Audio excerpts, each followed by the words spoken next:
Assalamualaikum warahmatullahi wabarakatuh. Jumpa kembali dengan saya Rudi di channel Teman Tidur. Seperti biasa, di pagi hari ini saya akan kembali lagi untuk membawakan sebuah kisah misteri yang tentunya semoga saja dapat menghibur kalian semua. Dan semoga kalian yang menonton video di channel ini selalu diberikan kelancaran rizki dan diberikan kesehatan supaya bisa melakukan aktivitas dan kegiatan sehari-hari. Dan seperti biasa, yuk daripada kita lama-lama langsung saja kita masuk ke dalam ceritanya. Desa Jetis berada di pinggir jalan kabupaten yang tidak terlalu ramai. Pagi hari biasanya diisi suara ayam berkokok, sepeda motor warga yang berangkat kerja, dan ibu-ibu yang menyapu halaman.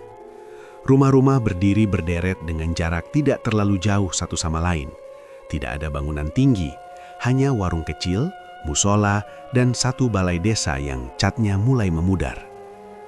Di salah satu gang sempit yang jalannya masih setengah tanah, berdiri rumah kecil milik Martini dan adiknya, Marsini.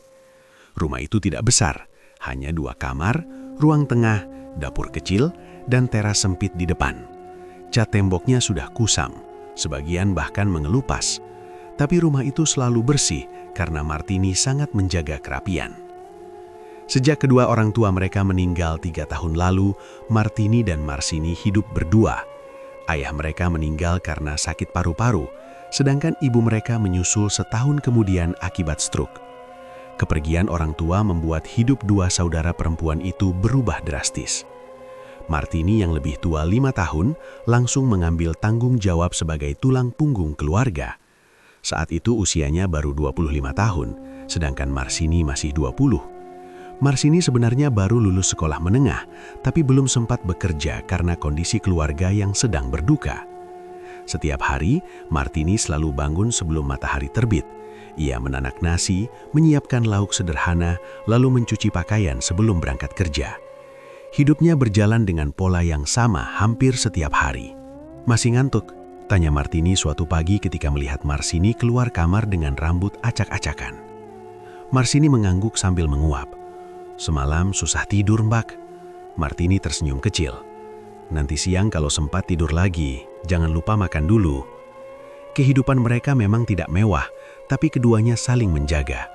Marsini membantu pekerjaan rumah semampunya, sementara Martini memastikan kebutuhan mereka tetap terpenuhi.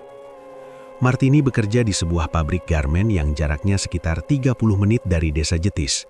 Pabrik itu cukup besar dan mempekerjakan banyak warga dari desa sekitar. Setiap hari, Martini berangkat menggunakan angkutan umum yang lewat di jalan depan gang rumahnya. Angkutan itu berwarna hijau dengan cat yang mulai pudar. Sopirnya seorang pria bernama Guntoro. Usianya sekitar 30 tahun. Badannya tinggi dan kulitnya agak gelap karena sering terpapar matahari. Awalnya hubungan mereka hanya sebatas sopir dan penumpang. Guntoro sering melihat Martini naik di halte kecil dekat gang. Martini selalu duduk di bangku dekat jendela dan membawa tas kain berisi bekal. Suatu pagi, hujan turun cukup deras. Jalanan menjadi becek dan banyak penumpang datang terlambat. Martini berlari kecil sambil menutup kepala dengan tas agar tidak terlalu basah. Saat ia masuk ke dalam angkutan, napasnya terengah. "Basah semua ya?" tanya Guntoro dari kursi sopir sambil melihat lewat kaca spion. Martini tersenyum malu. "Iya, tadi hujannya tiba-tiba." Guntoro mengambil kain lap kecil yang biasa dipakai membersihkan kaca. "Pakai ini dulu buat keringin rambut." Martini sempat ragu, tapi akhirnya menerimanya. "Terima kasih." Sejak hari itu, percakapan kecil mulai sering terjadi. Tidak selalu panjang, kadang hanya saling menyapa atau bertanya tentang cuaca. Namun kebiasaan itu perlahan membuat mereka semakin akrab. Guntoro mulai hafal jam kerja Martini. Jika ia melihat Martini belum muncul di halte, ia akan menunggu beberapa menit sebelum berangkat. Hal kecil itu membuat Martini merasa diperhatikan. Beberapa bulan berlalu, kedekatan mereka semakin jelas. Kadang setelah pulang kerja, Guntoro menunggu hingga semua penumpang turun sebelum mengajak Martini mengobrol sebentar. Suatu sore saat matahari mulai turun, Guntoro memberanikan diri bicara lebih serius. "Tin, kamu capek nggak kerja terus?" tanyanya. Martini tertawa kecil. "Capek sih, tapi harus dijalani." Guntoro mengangguk pelan. Kalau ada yang nemenin, mungkin capeknya nggak terlalu kerasa.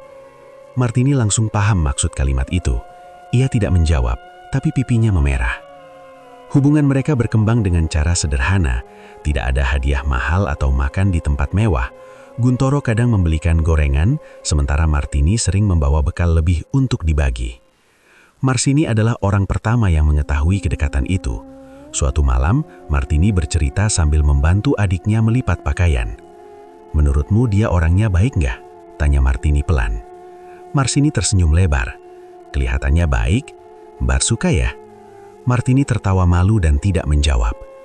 Beberapa bulan kemudian, Guntoro datang ke rumah Martini untuk pertama kalinya. Ia membawa buah dan beberapa kue sederhana. Kedatangannya membuat Marsini langsung sibuk di dapur, sementara Martini duduk di ruang tengah dengan wajah tegang. Guntoro menyampaikan niatnya dengan jujur. Ia ingin menikahi Martini dan membangun keluarga sederhana bersama. Martini sempat terdiam lama, bukan karena ragu, tapi karena merasa hidupnya terlalu sederhana untuk memulai rumah tangga. Namun Guntoro meyakinkan bahwa kebahagiaan tidak harus mahal.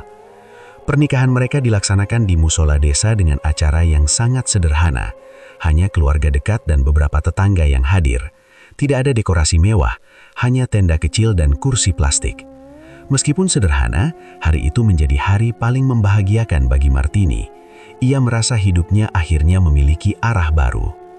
Setelah menikah, Guntoro pindah ke rumah Martini. Rumah kecil itu terasa lebih ramai. Mereka mulai menjalani kehidupan rumah tangga dengan penuh harapan. Pagi hari Martini tetap bekerja di pabrik. Guntoro berangkat mengemudi angkutan. Malam hari, mereka makan bersama sambil bercerita tentang kejadian hari itu. Marsini masih tinggal bersama mereka. Ia membantu pekerjaan rumah dan sering menjadi teman ngobrol Martini ketika Guntoro belum pulang. Kehidupan mereka terasa hangat meski sederhana. Tidak ada kemewahan, tapi ada kebersamaan yang membuat semuanya terasa cukup. Suatu pagi di pabrik, suasana kerja berjalan seperti biasa. Mesin jahit berdengung, pekerja sibuk dengan tugas masing-masing. Martini duduk di tempatnya sambil menyelesaikan target produksi. Hari itu terasa sedikit lebih sibuk dari biasanya. Supervisor meminta semua pekerja mempercepat pekerjaan karena ada pesanan besar yang harus segera selesai. Martini tetap fokus. Ia sudah terbiasa bekerja cepat.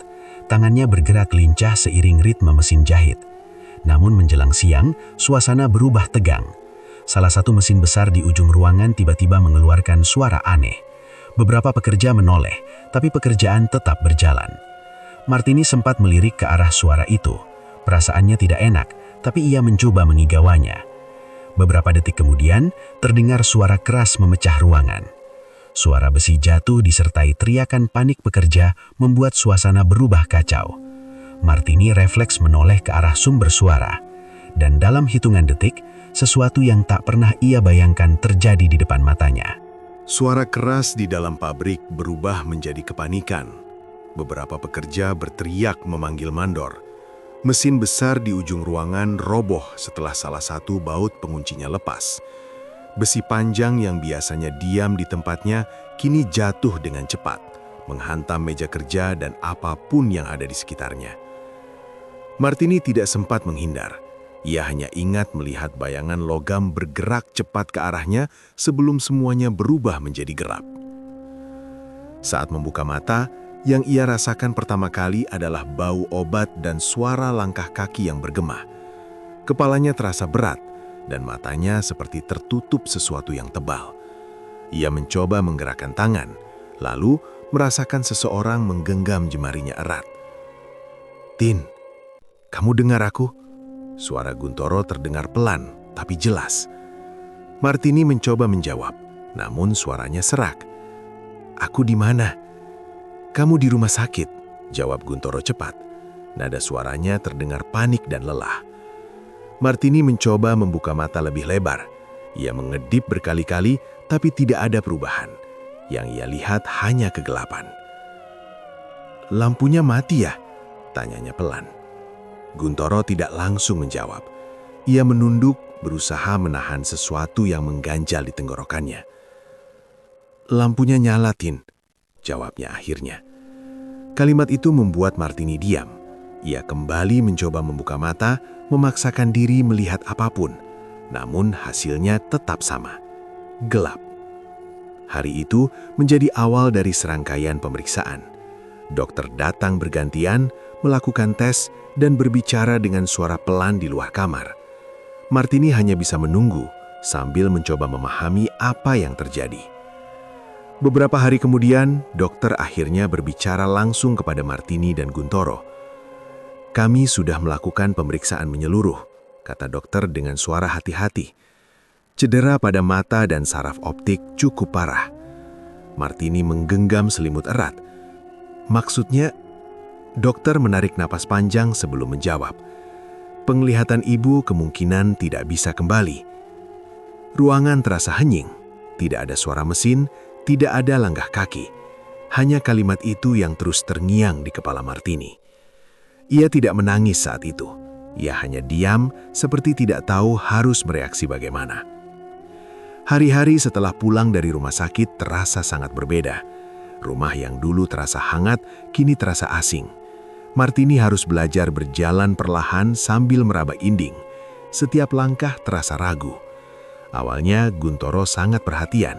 Ia membantu Martini mandi, menyiapkan makan, bahkan memastikan semua barang di rumah tertata rapi agar mudah dijangkau. "Pelan-pelan saja," katanya setiap kali Martini mencoba berjalan sendiri. Marsini pun akhirnya memutuskan pindah ke rumah itu. Ia tidak tega membiarkan kakaknya kesulitan sendirian.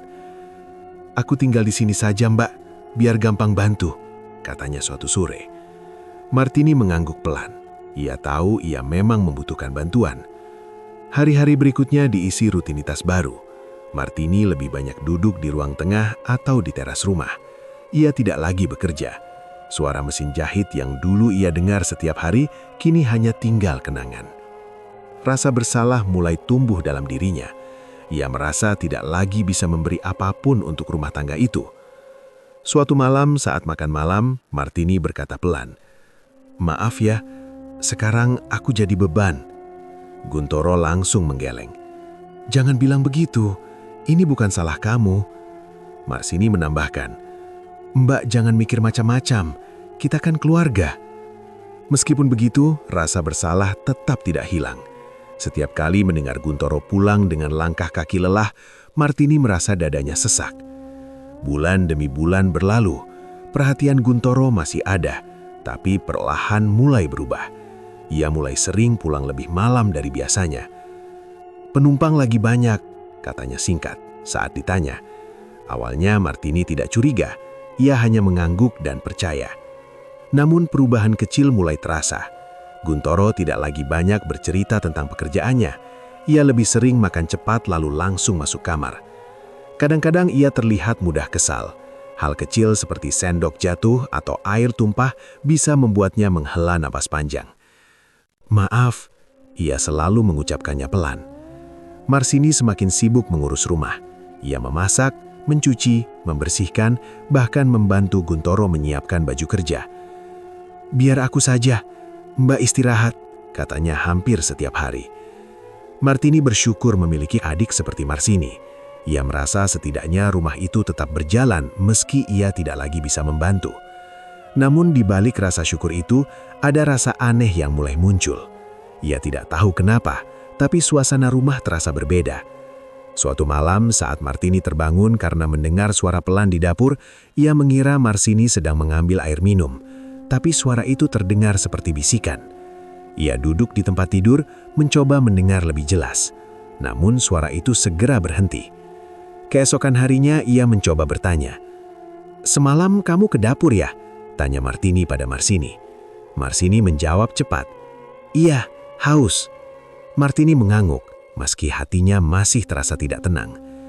Hari-hari berikutnya kejadian kecil seperti itu semakin sering terjadi. Kadang ia mendengar langkah kaki di malam hari. Kadang suara pintu kamar terbuka pelan. Setiap kali ia bertanya, jawabannya selalu sederhana. Mungkin memang tidak ada apa-apa, pikirnya. Namun suatu sore, saat duduk di teras rumah, Martini merasakan sesuatu yang sulit dijelaskan. Angin sore bertiup pelan, tapi suasana terasa berat. Ia mendengar suara tawa pelan dari dalam rumah. Suara itu cepat berhenti ketika ia memanggil nama Marsini. "Marsini?" "Iya, Mbak," jawab Marsini dari dapur dengan suara sedikit keras. Martini terdiam. Ia tidak tahu kenapa, tapi hatinya mulai gelisah. Ia merasa seperti ada sesuatu yang berubah di rumah itu. Dan untuk pertama kalinya sejak menghilangkan penglihatannya, Martini merasakan ketakutan yang tidak bisa ia jelaskan. Hari-hari di rumah kecil itu berjalan dengan rutinitas yang semakin berubah. Sejak Martini tidak lagi bekerja, hampir semua urusan rumah dipegang oleh Marsini. Ia bangun paling pagi, menyapu halaman, menanak nasi, menyiapkan bekal Guntoro, lalu mencuci pakaian sebelum matahari terlalu tinggi. Guntoro mulai terbiasa melihat Marsini bergerak cepat dari dapur ke ruang tengah, lalu ke halaman belakang. Hampir setiap hari ia melihat adik iparnya itu sibuk tanpa banyak mengeluh. "Masakannya enak terus sekarang," kata Guntoro suatu pagi saat sarapan. Marsini tertawa kecil. "Masak seadanya kok, Mas." Martini yang duduk di samping hanya tersenyum. Ia merasa senang suaminya mau makan dengan lahap. "Untung ada Marsini," lanjut Guntoro. "Kalau enggak, aku enggak tahu gimana." Kalimat itu terdengar sederhana, tapi perlahan mulai sering diucapkan. Awalnya hanya soal masakan, lalu soal rumah yang selalu bersih, lalu soal baju kerja yang selalu rapi. Marsini hanya menanggapi dengan tawa kecil, tapi di dalam hatinya ada rasa bangga yang tidak bisa ia pungkiri. Interaksi kecil itu semakin sering terjadi. Guntoro kadang bercanda saat sarapan, sesuatu yang dulu jarang ia lakukan. Ia mulai bercerita tentang penumpang di angkutan, tentang jalan macet, atau kejadian lucu yang ia alami. Marsini menjadi orang yang paling sering menanggapi cerita itu, karena Martini lebih banyak diam mendengarkan. Suasana makan pagi yang dulu sunyi kini terasa lebih ramai. Tawa kecil kadang terdengar, meski hanya sebentar. Suatu sore Guntoro pulang lebih cepat dari biasanya. Ia masuk ke rumah dan melihat Marsini sedang mencuci pakaian di halaman belakang. "Kok sendirian? Kakakmu di mana?" tanya Guntoro. "Di dalam, lagi istirahat," jawab Marsini sambil memeras baju. Guntoro mengangguk, lalu berdiri di dekat pintu, memperhatikan Marsini bekerja.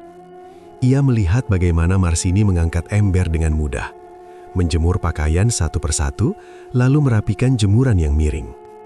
"Kamu capek nggak ngurus rumah terus?" tanya Guntoro. Marsini menggeleng. "Udah biasa?" Guntoro tersenyum. "Kamu kuat juga ya?" Marsini tidak menjawab, tapi pipinya memerah sedikit. Sejak saat itu percakapan mereka tidak lagi hanya terjadi saat makan.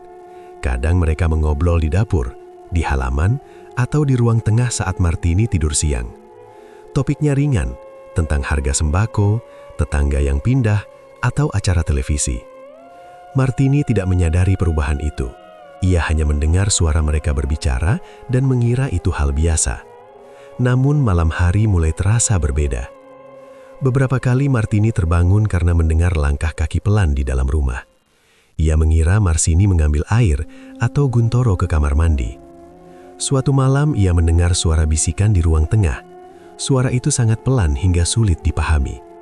Ia mencoba mendengarkan lebih jelas, tapi suara itu segera berhenti. Keesokan paginya ia bertanya dengan santai, "Semalam kalian masih bangun ya?" Guntoro jawab cepat, "Aku susah tidur." Marsini menambahkan, "Aku nemenin sebentar." Martini mengangguk, mencoba tidak berpikir macam-macam.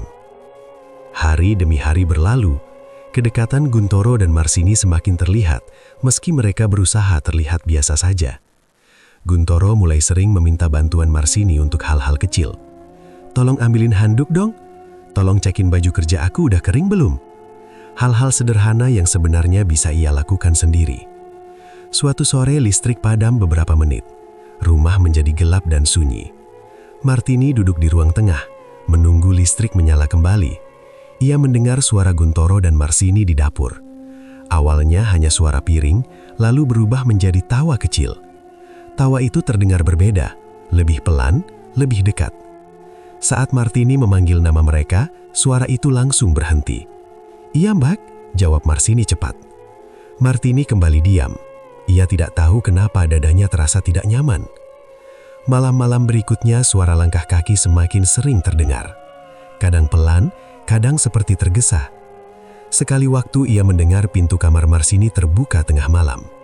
Ia mengira adiknya ke kamar mandi, tapi suara langkah itu tidak kembali ke kamar Marsini.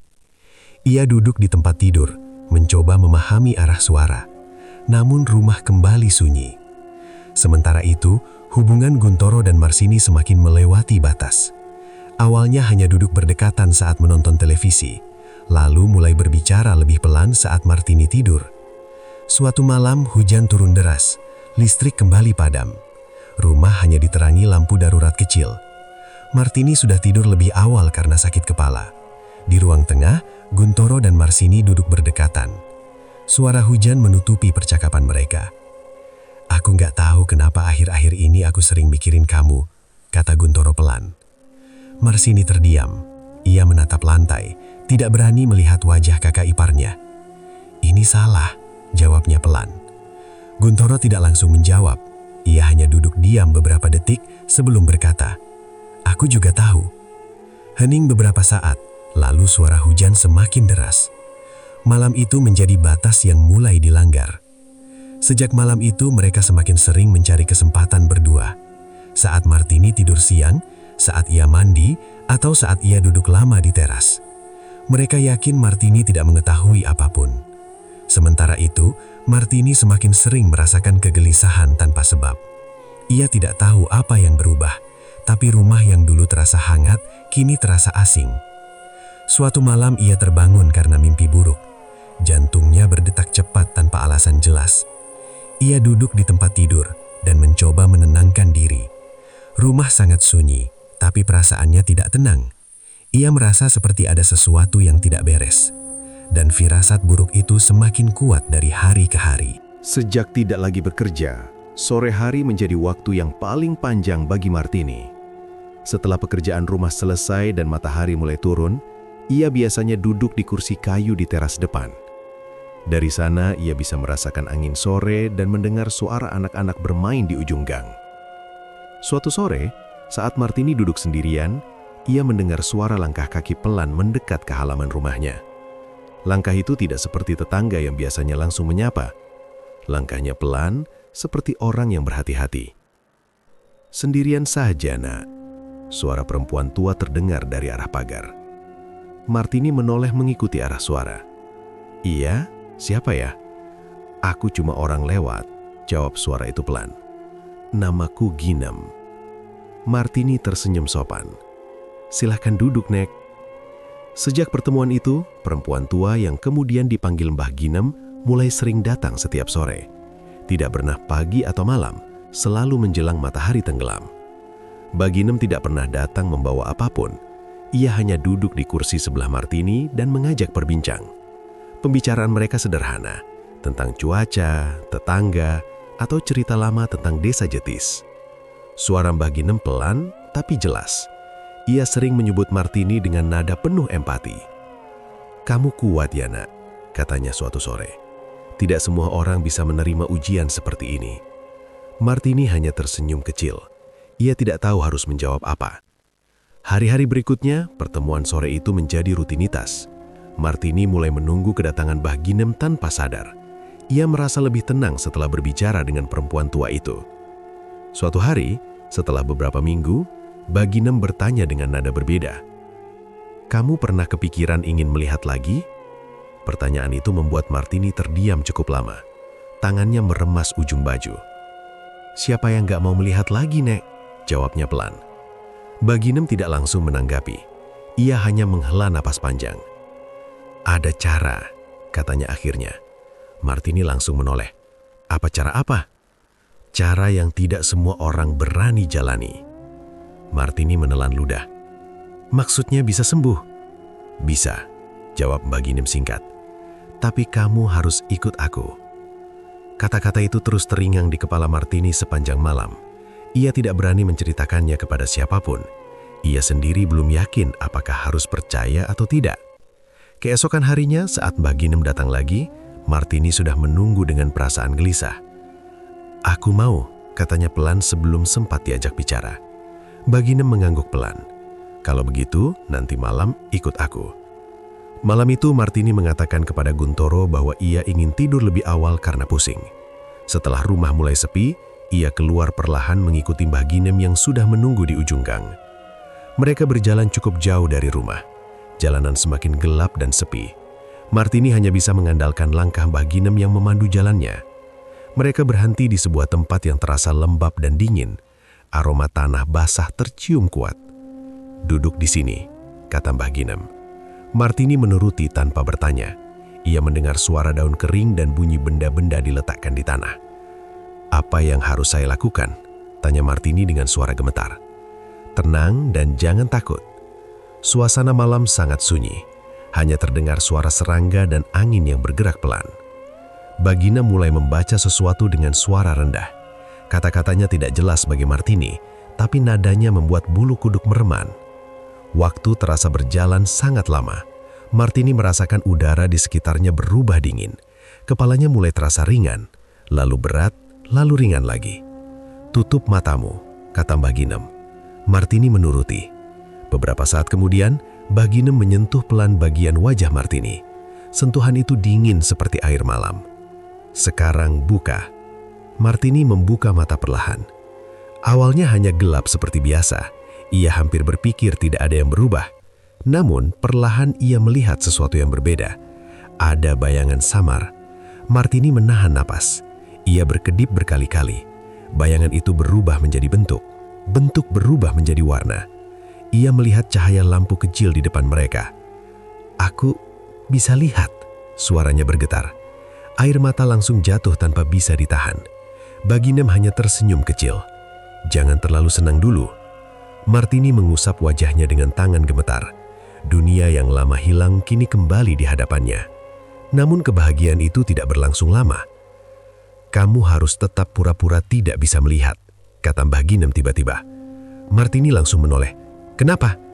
"Sudah, lakukan saja," jawab Mbah Ginem tegas. "Nanti kamu akan tahu sendiri." Martini kebingungan. "Tapi kenapa harus bohong?" Mbah Ginem menatapnya lama sebelum menjawab. "Tidak semua kebenaran langsung terlihat saat mata terbuka." Kalimat itu membuat Martini semakin bingung. Perjalanan pulang terasa sangat berbeda. Pertama kalinya setelah sekian lama, Martini melihat jalanan desa, rumah-rumah, dan lampu-lampu kecil di kejauhan. Namun perasaannya tidak sepenuhnya bahagia. Ada rasa takut yang tidak bisa dijelaskan. Sebelum berpisah, Mbah Ginem kembali mengingatkan, "Ingat, jangan beritahu siapapun." Martini mengangguk pelan. Ia berjalan masuk ke rumah dengan langkah hati-hati, kembali meraba dinding seperti biasa. Malam itu, ia berbaring di tempat tidur dengan mata terbuka lebar. Ia bisa melihat langit-langit rumahnya lagi. Namun di balik rasa syukur, muncul rasa curiga yang perlahan menumbuh. Pagi setelah malam ritual itu, Martini bangun lebih cepat dari biasanya. Untuk pertama kalinya setelah sekian lama, ia bisa melihat cahaya matahari masuk melalui celah jendela. Debu-debu kecil tampak melayang di udara. Hal sederhana yang dulu tidak pernah ia pikirkan, kini terasa sangat aneh, sekaligus menenangkan. Namun ia segera mengingat pesan Mbah Ginem. Ia harus tetap berpura-pura tidak bisa melihat. Saat Marsini masuk ke kamar membawa pakaian, Martini buru-buru memejamkan mata, lalu berpura-pura meraba bantal. "Mbah sudah bangun?" tanya Marsini. "Iya," jawab Martini pelan sambil duduk perlahan. Ia menahan diri untuk tidak melihat terlalu jelas. Setiap gerakan harus terlihat alami. Ia meraba pinggir tempat tidur, berjalan pelan, dan mengulurkan tangan seperti mencari arah. Hari itu menjadi hari pertama Martini hidup dalam kebohongan. Awalnya terasa canggung. Ia harus menahan kebiasaan menoleh saat mendengar suara. Ia harus mengingat untuk tidak menatap langsung wajah orang lain. Namun semakin lama, ia mulai terbiasa. Beberapa hari pertama tidak ada hal aneh. Rumah tetap berjalan seperti biasa. Namun kini Martini mulai memperhatikan banyak hal yang dulu tidak pernah ia ketahui. Ia melihat bagaimana Guntoro sering memperhatikan Marsini saat makan. Tatapan itu berbeda dari tatapan biasa. Lebih lama, lebih fokus. Marsini pun sering tersenyum kecil ketika berbicara dengan Guntoro. Senyum yang jarang ia tunjukkan saat berbicara dengan Martini. Hal-hal kecil itu mulai mengganggu pikiran Martini. Suatu pagi saat sarapan, Guntoro berkata, "Masakan kamu makin enak saja?" Martini tahu kalimat itu bukan untuknya. "Iya mas, cuma coba-coba," jawab Marsini sambil menunduk. Martini hanya menunduk sambil mengaduk nasi di piring. Dadanya terasa tidak nyaman, tapi ia mencoba mengabaikan perasaan itu. Hari demi hari, Martini semakin sering memperhatikan interaksi mereka. Ia melihat bagaimana mereka berbicara pelan di dapur, bagaimana mereka saling melempar senyum kecil, dan bagaimana mereka tiba-tiba diam saat ia mendekat. Suatu sore, Martini sengaja duduk lebih lama di ruang tengah. Ia pura-pura tertidur di kursi. Dari celah matanya, ia melihat Guntoro masuk ke dapur dan berdiri dekat Marsini yang sedang memasak. Jarak mereka terlalu dekat untuk sekadar berbicara. Martini menutup mata kembali, pura-pura tidak tahu apapun. Namun sejak hari itu, hatinya tidak lagi tenang. Malam hari menjadi waktu yang paling berat. Martini sering terbangun dan melihat kamar kosong di sebelahnya. Guntoro tidak ada di tempat tidur. Ia menunggu beberapa menit sebelum perlahan bangun. Dengan langkah pelan, ia mengintip keluar kamar. Lampu ruang tengah redup, suara televisi dimatikan, rumah terlihat sepi. Namun suara pelan terdengar dari dapur. Suara bisikan. Suara itu membuat jantung Martini berdetak cepat. Ia tidak berani mendekat. Ia kembali ke kamar dengan langkah gemetar. Ia berbaring sambil menatap langit-langit, menunggu hingga Guntoro kembali. Sejak malam itu, kejadian serupa terus berulang. Guntoro sering tidak berada di kamar tengah malam, kadang kembali setelah Martini pura-pura tidur. Setiap kejadian menambah rasa curiga yang semakin kuat. Hingga suatu malam, semuanya berubah. Hujan deras turun sejak sore. Listrik sempat padam sebentar sebelum menyala kembali. Udara terasa dingin. Martini berbaring di tempat tidur sambil menunggu Guntoro yang belum juga masuk kamar. Waktu menunjukkan lewat malam hari. Ia duduk perlahan dan berjalan keluar kamar. Lampu ruang tengah mati, namun dari kamar Marsini terlihat cahaya lampu menyala redup. Pintu kamar itu tidak tertutup rapat. Martini berdiri beberapa langkah dari pintu. Tangannya gemetar, nafasnya terasa berat. Perlahan ia mendekat. Dari celah pintu, ia melihat sesuatu yang menghancurkan seluruh hidupnya. Guntoro dan Marsini berada di dalam kamar itu, duduk sangat dekat. Lalu tanpa ragu, Guntoro memeluk Marsini. Tidak ada keraguan, tidak ada penolakan. Semua terjadi begitu jelas di depan mata Martini. Dunia terasa berhenti. Kaki Martini terasa lemas. Ia ingin berteriak, tapi suaranya tidak keluar. Air matanya jatuh tanpa suara. Ia mundur perlahan, kembali ke kamar, lalu menutup pintu tanpa suara. Malam itu menjadi malam terpanjang dalam hidupnya. Ia duduk di lantai sambil menutup mulut agar tangisnya tidak terdengar. Dadanya terasa sakit seperti diremas. Semua firasat buruk yang selama ini ia rasakan ternyata benar. Orang yang paling ia percaya telah mengkhianatinya. Sejak malam itu, hidup Martini berubah. Ia tetap berpura-pura buta di siang hari. Ia tetap berbicara seperti biasa. Ia tetap duduk di teras setiap sore. Namun setiap malam, ia menangis sendirian. Ia mendengar tawa mereka, mendengar langkah kaki mereka, mendengar bisikan yang dulu ia abaikan. Semua kini terasa jelas dan nyata. Hatinya dipenuhi rasa marah, sakit dan hancur sekaligus. Suatu sore saat duduk di teras, Martini menunggu seseorang yang kini menjadi satu-satunya tempat ia berharap. Ketika langkah kaki pelan itu akhirnya terdengar di halaman, Martini langsung berkata tanpa menoleh, "Nek, aku sudah tahu semuanya." Suara itu bergetar, penuh luka yang tidak bisa lagi ditahan. Hari itu, Martini akhirnya memutuskan sesuatu yang akan mengubah hidupnya selamanya. Sore itu, saat duduk di teras, Martini tidak lagi mencoba menyembunyikan kesedihannya di depan Mbah Ginem. Begitu perempuan tua itu duduk di kursi sebelahnya, Martini langsung menangis tanpa suara. Tangannya gemetar saat menggenggam ujung baju. "Aku sudah tidak kuat, Nek," katanya pelan. Mbah Ginem tidak langsung menjawab. Ia membiarkan Martini menenangkan diri terlebih dahulu. Mereka berdua, suara Martini terputus. Ia menarik nafas panjang sebelum melanjutkan. "Aku lihat semuanya." Mbah Ginem mengangguk pelan, seolah sudah mengetahui apa yang akan diceritakan. "Apa yang kamu inginkan sekarang?" tanya Mbah Ginem dengan nada datar. Martini terdiam cukup lama. Di dalam kepalanya hanya ada bayangan pengkhianatan yang terus berulang. Tawa mereka, bisikan mereka, pelukan yang ia lihat dengan mata sendiri. Aku ingin mereka merasakan sakit yang sama. Jawabnya akhirnya. Aku ingin mereka menderita. Kalimat itu keluar dengan suara lirih, tapi penuh tekad. Bagina menatapnya lama. Kalau kamu memilih jalan ini, tidak ada jalan kembali. Martini mengangguk tanpa ragu. Aku siap. Malam itu mereka kembali berjalan ke tempat yang sama seperti sebelumnya.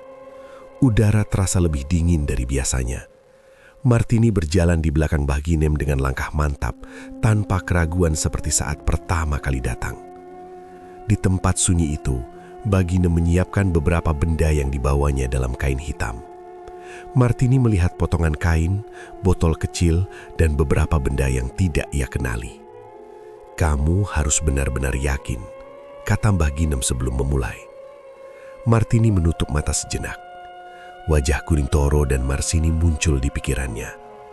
Aku yakin, jawabnya pelan. Ritual dimulai dengan suara doa yang pelan namun panjang. Angin malam berembus lebih kencang dari biasanya. Martini duduk diam sambil menggenggam tangannya sendiri. Bagina mengambil sesuatu dari dalam kain lalu meletakkannya di tanah. Martini tidak tahu apa itu, tapi ia bisa melihat bayangan benda kecil yang dibungkus kain. Mulai malam ini, balasan akan berjalan, kata Mbah Kinem setelah ritual selesai. Perjalanan pulang terasa lebih sunyi. Martini tidak mengatakan apapun. Di dalam hatinya hanya ada satu perasaan, lega bercampur takut. Beberapa hari pertama tidak terjadi apa-apa. Rumah berjalan seperti biasa. Guntoro tetap bekerja. Marsini tetap mengurus rumah. Hingga suatu pagi, Guntoro terlihat menggaruk tangannya terus-menerus saat sarapan. Gatal banget ini, katanya sambil menggaruk lengan. Marsini melihat sekilas. Mungkin alergi. Guntoro mengangguk, tidak terlalu memikirkan. Namun keesokan harinya, rasa gatal itu semakin parah. Kulit di lengannya mulai memerah. Ia terus menggaruk tanpa sadar. Beberapa hari kemudian, muncul luka kecil di kulitnya. Awalnya hanya seperti bekas garukan biasa. Di sisi lain, Marsini mulai mengeluh hal yang sama. Kakiku gatal, katanya suatu pagi. Ia menunjukkan betisnya, ada bintik kecil kemerahan. Digaruk terus jadi luka, katanya sambil tertawa kecil. Martini duduk di kursi sambil berpura-pura tidak melihat. Namun di dalam hatinya, ia tahu apa yang sedang terjadi. Hari demi hari, luka kecil itu berubah jadi koreng. Kulit di sekitar luka terlihat menghitam dan basah. Guntoro mulai terlihat kesal. Ia sering menggaruk hingga berdarah. Aneh banget penyakit ini, katanya suatu malam. Marsini juga mulai panik ketika luka di kakinya tidak kunjung sembuh, bahkan semakin melebar. Mereka akhirnya pergi ke dokter di kota. Dokter memeriksa dengan serius, memberikan salep, obat minum, dan menyarankan menjaga kebersihan. Namun setelah 1 minggu, tidak ada perubahan. Luka itu malah semakin banyak. Kulit mereka mulai dipenuhi koreng kecil yang muncul di berbagai bagian tubuh. Tangan, kaki, bahkan leher. Bau tidak sedap mulai tercium ketika luka itu bernanah. Marsini mulai sering menangis diam-diam di kamar mandi. Ia tidak berani keluar rumah tanpa pakaian panjang. Guntoro menjadi mudah marah. Ia merasa tidak nyaman setiap saat. Obatnya nggak mempan, bentaknya suatu malam. Mereka kembali ke dokter lain. Hasilnya tetap sama, tidak ada penjelasan pasti. Penyakit itu tidak seperti infeksi biasa, tidak seperti alergi, tidak juga seperti penyakit kulit yang umum. Sementara itu, warga desa Jetis mulai memperhatikan perubahan mereka. Tetangga yang melihat kondisi Guntoro berbisik pelan, "Kok kulitnya begitu ya?" Katanya sakit aneh. Bisik-bisik mulai menyebar. Marsini semakin jarang keluar rumah. Ia merasa semua orang memperhatikan tubuhnya yang penuh luka. Di rumah, suasana berubah jadi tegang. Tidak ada lagi tawa atau obrolan santai. Setiap hari diisi keluhan, rasa sakit, dan bau obat. Martini tetap menjalani perannya sebagai orang yang tidak tahu apa-apa. Ia mendengar keluhan mereka, mendengar tangisan mereka, dan diam. Namun setiap malam, ia duduk di kamar dengan mata terbuka, merasakan sesuatu yang tidak bisa dijelaskan.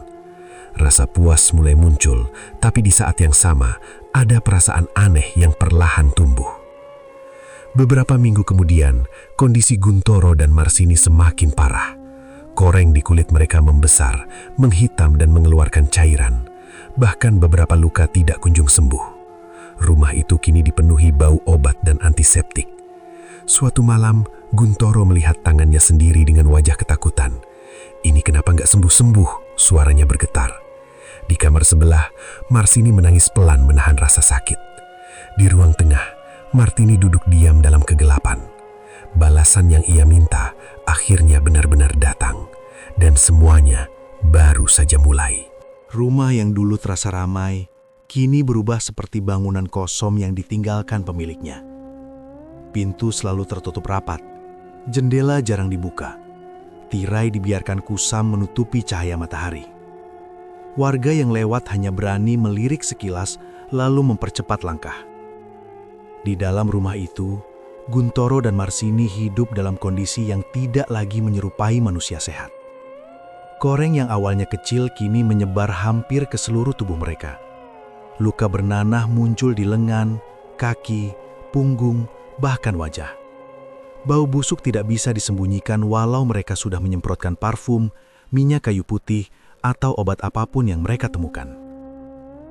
Guntoro sudah berhenti bekerja. Ia tidak berani keluar rumah karena setiap kali berjalan di jalan kampung, anak-anak akan berbisik dan orang dewasa menutup hidung. Ada yang terang-terangan menatap jijik, ada juga yang berpura-pura tidak melihat, tapi mempercepat langkah. Marsini mengalami hal yang sama. Ia tidak lagi pergi ke pasar. Pedagang pernah menolak uangnya karena takut tertular penyakit. Sejak saat itu, ia tidak pernah keluar rumah lagi. Hari-hari mereka hanya diisi dengan keluhan dan pertengkaran. "Aku sudah bilang kita ke kota lagi, cari dokter lain," bentak Marsini suatu sore. Guntoro duduk di kursi dengan wajah lelah. Ia menggaruk lengan sampai berdarah karena rasa gatal yang tidak tertahankan. "Sudah berapa dokter kita datangi?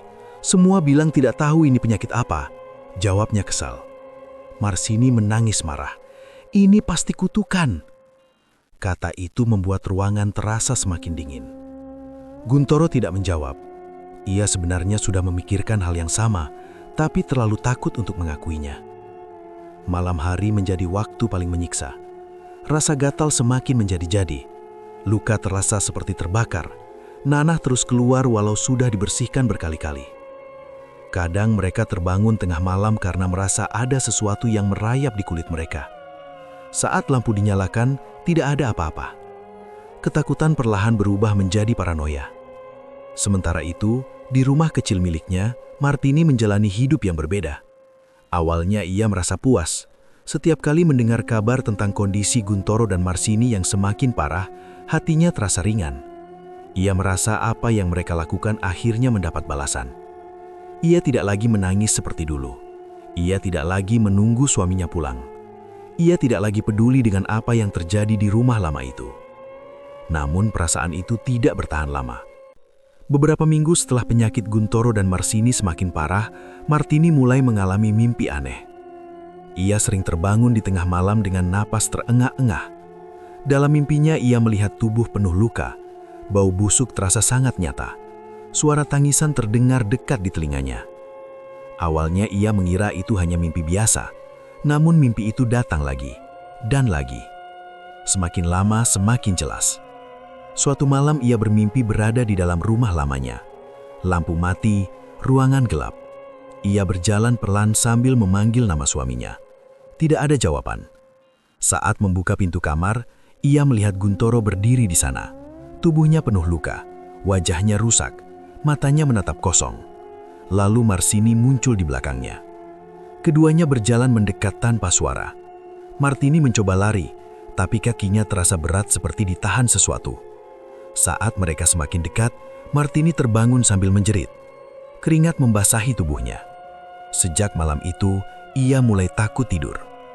Bukan hanya mimpi, hal aneh juga mulai terjadi saat ia terjaga. Lampu di rumah sering berkedip sendiri. Pintu kadang terdengar seperti diketuk, tapi tidak ada orang di luar. Ia beberapa kali merasa seperti ada yang berdiri di belakangnya saat sedang memasak atau mencuci. Saat menoleh, tidak ada siapa-siapa. Rasa puas yang dulu ia rasakan perlahan berubah menjadi gelisah. Ia mencoba meyakinkan dirinya bahwa semua ini hanya perasaan bersalah. Ia mencoba sibuk dengan pekerjaan rumah agar tidak berpikir macam-macam. Namun ketenangan itu tidak bertahan lama. Suatu malam, saat ia sedang duduk sendirian di ruang tamu, ia mencium bau busuk yang sangat familiar. Bau yang sama seperti yang dulu ia rasakan di rumah Guntoro.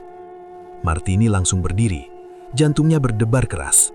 Ia berjalan ke dapur, ke kamar, ke teras. Tidak ada sumber bau. Saat kembali ke ruang tamu, ia melihat sesuatu yang membuat tubuhnya kaku.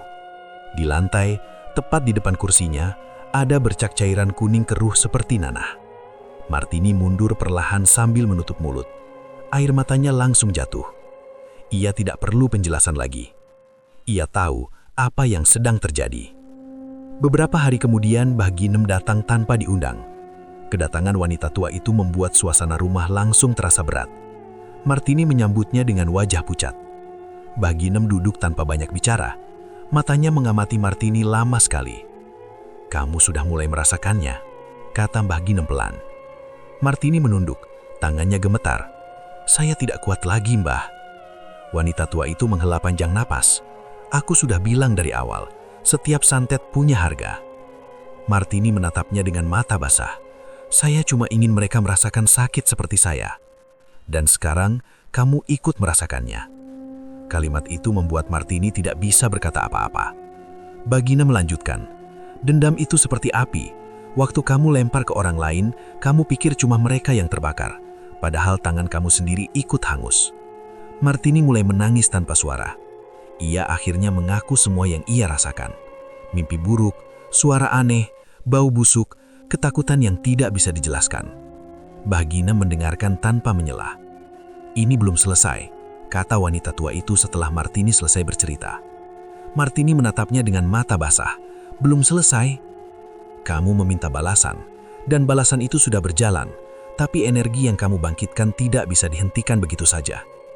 Martini merasa lututnya lemas. "Apa yang harus saya lakukan?" Bagina berdiri perlahan.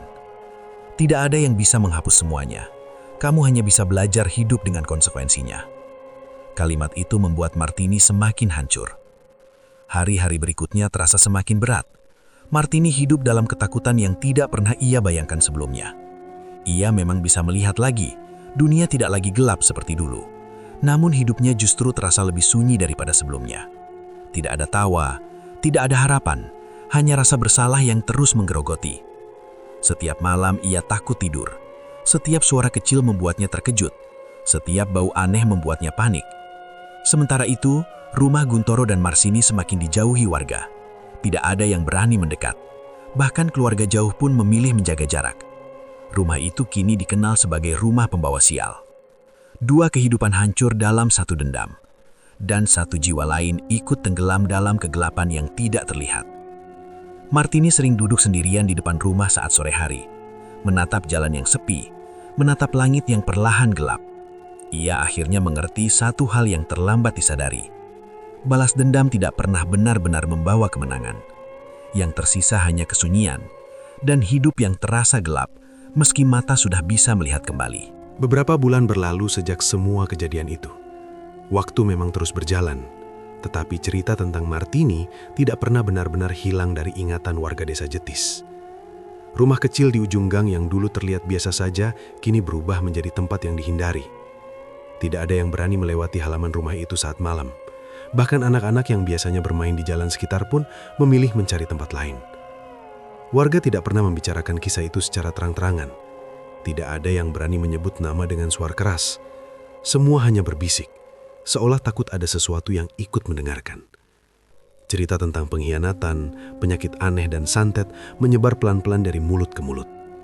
Setiap orang menambahkan versi mereka sendiri, tetapi inti ceritanya tetap sama. Sebuah keluarga hancur karena dendam. Martini masih tinggal di rumah kecil itu. Ia menjalani hidup yang sangat berbeda dari masa lalunya. Tidak ada lagi orang yang datang berkunjung. Tidak ada lagi tetangga yang mampir sekedar mengobrol di teras. Orang-orang tetap bersikap sopan jika bertemu di jalan, tetapi jarak itu terasa jelas. Martini tidak menyalahkan mereka. Ia sendiri merasa tidak lagi sama seperti dulu. Hari-harinya diisi dengan rutinitas sederhana. Bangun pagi, membersihkan rumah, memasak, lalu duduk diam di teras sambil memandangi jalan yang jarang dilewati orang. Ia tidak bekerja, tidak juga memiliki banyak kegiatan. Waktu terasa berjalan lambat, seolah setiap hari adalah pengulangan dari hari sebelumnya. Kadang ia mencoba membaca atau menonton televisi, tetapi pikirannya sulit fokus. Kenangan masa lalu terus datang tanpa diminta. Yang paling sulit baginya adalah malam hari. Suasana sepi sering membuat pikirannya dipenuhi bayangan lama. Ia masih sering terbangun karena mimpi buruk, meskipun tidak sesering sebelumnya. Rasa takut memang mulai berkurang, tetapi rasa bersalah tidak pernah benar-benar pergi. Ia sering bertanya dalam hati, apakah semua yang terjadi memang harus berakhir seperti ini? Di sisi lain desa, kondisi Guntoro dan Marsini tidak pernah benar-benar pulih. Penyakit yang mereka alami memang tidak lagi separah dulu, tetapi bekasnya tidak pernah hilang. Tubuh mereka dipenuhi bekas luka yang sulit disembunyikan. Mereka jarang keluar rumah. Jika terpaksa keluar, mereka memilih waktu yang sepi. Kehidupan mereka berubah drastis. Tidak ada pekerjaan tetap, tidak ada lagi hubungan dekat dengan warga. Mereka hidup dalam keterasingan yang mereka rasakan sendiri setiap hari. Orang-orang desa tidak pernah mengatakan apapun secara langsung, tetapi sikap mereka sudah cukup menjelaskan semuanya. Waktu memang meredakan kejadian, tetapi tidak menghapus dampaknya. Desa Jetis perlahan kembali tenang. Aktivitas warga berjalan seperti biasa. Pasar kembali ramai, anak-anak kembali bersekolah. Kehidupan terus berjalan seperti seharusnya. Namun kisah itu tetap tinggal sebagai pengingat yang tidak terlihat. Sebagian warga menjadikannya pelajaran untuk anak-anak mereka. Sebagian lagi memilih menganggapnya sebagai peringatan agar tidak ikut campur urusan orang lain. Ada juga yang menganggap semuanya hanya kebetulan yang dibesar-besarkan. Apapun pendapat mereka, satu hal yang pasti, kisah itu meninggalkan jejak yang tidak mudah dilupakan. Kisah Martini mengajarkan bahwa pengkhianatan dari orang terdekat adalah luka yang sangat dalam. Luka seperti itu tidak terlihat, tetapi dampaknya bisa menghancurkan kepercayaan dan harapan seseorang. Ketika kepercayaan hancur, seseorang bisa berubah menjadi pribadi yang tidak pernah ia bayangkan sebelumnya. Dendam sering muncul dari rasa sakit yang terlalu lama disimpan. Pada awalnya, dendam terasa seperti cara untuk mendapatkan keadilan.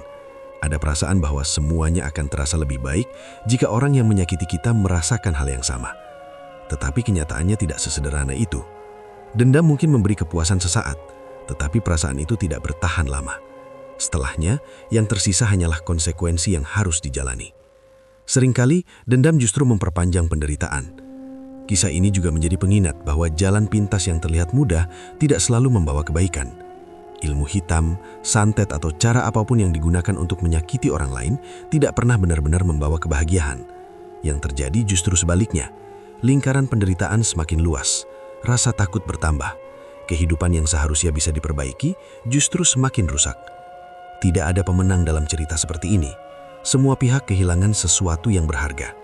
Martini kehilangan kedamaian, Guntoro kehilangan kehidupan yang dulu ia kenal, Marsini kehilangan masa depan yang ia bayangkan, dan desa kehilangan rasa aman yang dulu mereka miliki. Ada pelajaran lain yang lebih sulit diterima. Kesabaran dan keikhlasan memang bukan jalan yang mudah. Ketika seseorang disakiti, menahan diri terasa jauh lebih berat daripada membalas. Namun justru jalan itulah yang sering menyelamatkan hati dari kehancuran yang lebih besar. Tidak semua kemenangan terasa membahagiakan.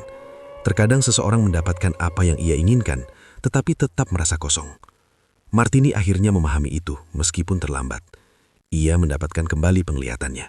Ia mendapatkan balasan yang ia inginkan, namun kebahagiaan yang ia bayangkan tidak pernah datang. Yang tersisa hanyalah hidup yang sunyi. Setiap sore, ia masih duduk di teras rumahnya, menatap jalan yang mulai gelap, mendengar suara orang lewat dari kejauhan, menyadari bahwa hidup harus tetap berjalan, meskipun tidak seperti yang dulu ia bayangkan. Dan di dalam kesunyian itu, ia belajar menerima satu kenyataan sederhana. Tidak semua luka harus dibalas. Kadang luka hanya perlu dibiarkan sembuh dengan waktu. Itulah pelajaran paling mahal yang ia dapatkan dari semua yang terjadi. Dan selesai. Itulah sedikit video yang dapat saya sampaikan, kurang lebihnya saya mohon maaf. Semoga dalam video itu ada pelajaran dan hikmah yang dapat kita ambil. Terima kasih sudah menonton video di channel Teman Tidur. Jangan lupa tekan tombol like, share, komen, dan subscribe untuk mengikuti video kami selanjutnya ya. Wassalamualaikum warahmatullahi wabarakatuh.